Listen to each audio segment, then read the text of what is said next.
Estimados alunos, agora iremos refletir um assunto que poucos conseguem distinguir ou pensar. Em nossa vida, influencia demais.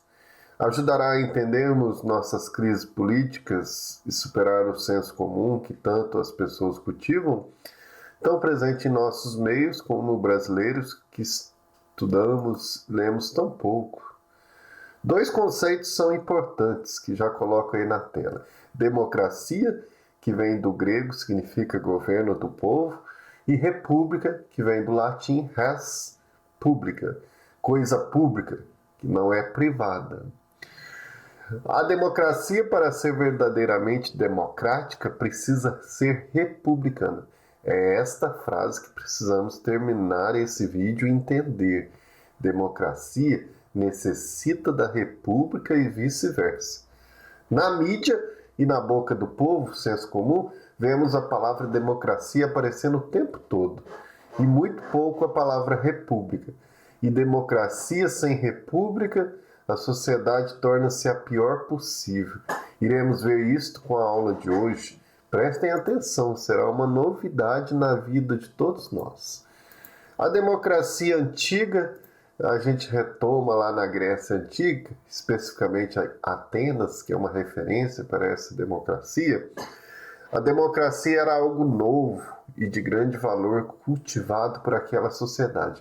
Cidadãos atenienses, homens poderiam participar das decisões da cidade.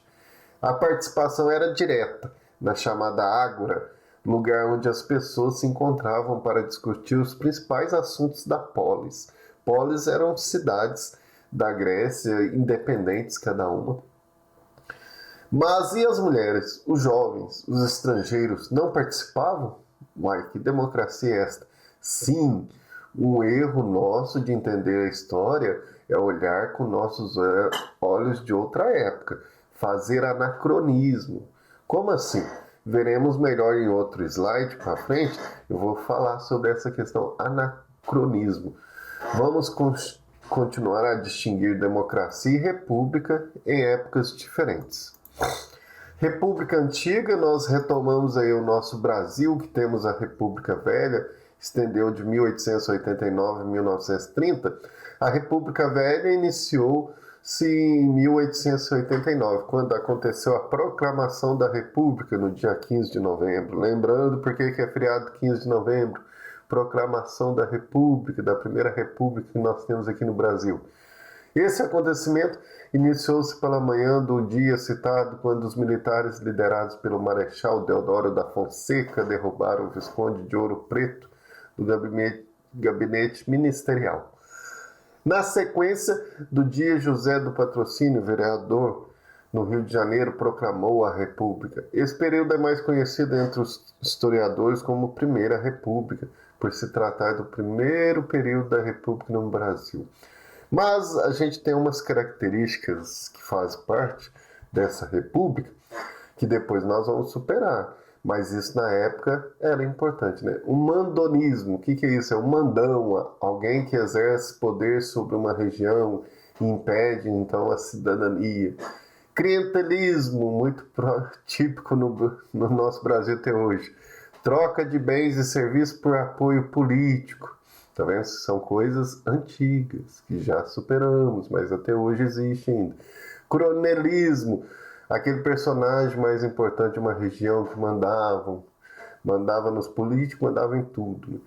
A política dos governadores e a política do café com leite foram práticas importantes do arranjo político das oligarquias. Com a República começamos a ter instituições fortes, sendo construídas, porém, ainda sem democracia. E a democracia atual? Quando a gente diz democracia atual, nós falamos aí na democracia moderna, vindo aí com os liberais, com os filósofos da política. A ênfase dessa democracia está nos direitos individuais, liberdade individual. Então, quando cada cidadão tem a sua liberdade para votar, para manifestar. Outro elemento que é muito mal entendido pela sociedade em relação à democracia é a participação. A gente pensa que é só votar, fazer nossa atitude ali rápida que a gente já está exercendo a democracia. A democracia moderna é representativa, porque não é direta igual antes na Grécia, por causa da grande quantidade de pessoas que nós temos agora. Não dá para todo mundo participar diretamente. O que isso quer dizer? Nós elegemos alguém para nos representar. Porém, só o voto não é participação absoluta. Depois temos que acompanhar nosso representante. Exemplo. Na minha comunidade, elejo alguém que será meu vereador, pois seu plano de trabalho é ajudar a comunidade, saúde, educação, lazer, esporte, etc. Aí o vereador, durante o mandato, está mais preocupado em representar seus próprios interesses. Aí tá, eu tenho que acompanhar. Outro exemplo que aí mostra bem que a realidade nossa é assim, a maioria do meu bairro elege um vereador que tem como plano de governo matar os pobres, bandidos e prender os jovens sem vergonha. É democracia? Sim, a maioria decidiu. Aí vem o papel da República, cuidar de todo o corpo. As instituições são para cuidar de todo o corpo. Está certo alguém ter um plano de governo que fere os direitos individuais? Estou colocando um exemplo no extremo, mas as pessoas não entendem esses conceitos, agem desta forma. Porém, tentando camuflar, se em vez de dizer vamos matar os pobres, irão fazer uma narrativa que iremos ajudar os menos favorecidos a estarem mais perto da realidade de Deus, ou algo assim, né? O filósofo trabalha com o pensamento, com o conceito. Aí está o papel da filosofia política, que é entender o que as pessoas pensam, como é o conceito real e como está no senso comum. Então nós vamos ver, e a república atual que nós temos? A república está preocupada com o corpo social, a vontade geral. Se busco o bem de cada membro, estou buscando o bem do corpo, e vice-versa. Um não pode anular o outro. Então a coisa pública é algo de todos nós. Nós temos que cuidar. Um patrimônio público, uma instituição pública. Muitas vezes as pessoas entendem coisa pública ali é a praça. Não, é as instituições também. Quais instituições, né, que nós temos principais? Nós temos magistrado, o Congresso, Ministério Público, Receita Federal e etc. São várias. Aí, o Posto de Saúde, tudo é instituição pública nossa, que nós devemos cuidar. O filósofo político Montesquieu é que dividiu o poder em tripartite para superar aquela ideia da monarquia, de um reino só absoluto, de uma pessoa que tem o poder absoluto. Então nós temos executivo, judiciário e executivo. O legislativo, para que esses três poderes? Para que um possa observar o outro, para que eles possam ser distintos, separados, mas ao mesmo tempo harmônicos entre si, para separar o poder, não deixar só na mão de uma só pessoa, né? Então, como que funciona isso na nossa atualidade? Uma coisa importante para a gente entender também, que as pessoas confundem muito, e a gente vê aí até pessoas em cargos importantes confundir isso. Não que elas saibam, mas elas fazem isso para confundir a cabeça do povo, que é o conceito de maioria ou minoria. Maioria não é quantidade. Minoria não é porque são poucos. São conceitos sociológicos. Esses conceitos não dizem apenas quantidade. Um exemplo, negros. Eles são maioria em nosso país. Só que é um grupo de minoria por causa da opressão que sofrem e não são contemplados pela sociedade. A maioria é a questão de participação na sociedade. Aí vem um exemplo interessante. Um sujeito se elege presidente pela maioria que o apoia. Poderá com isso infringir as leis só porque é presidente?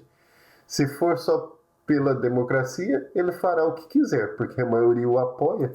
Aí está o papel da República, para ajudar a não ter abuso do cargo, quebra de decoro, senão sempre a maioria irá fazer o que quiser. Essa ideia de maioria não é bem assim, a maioria quer e faz o que quer. Aí está a República para equilibrar isso.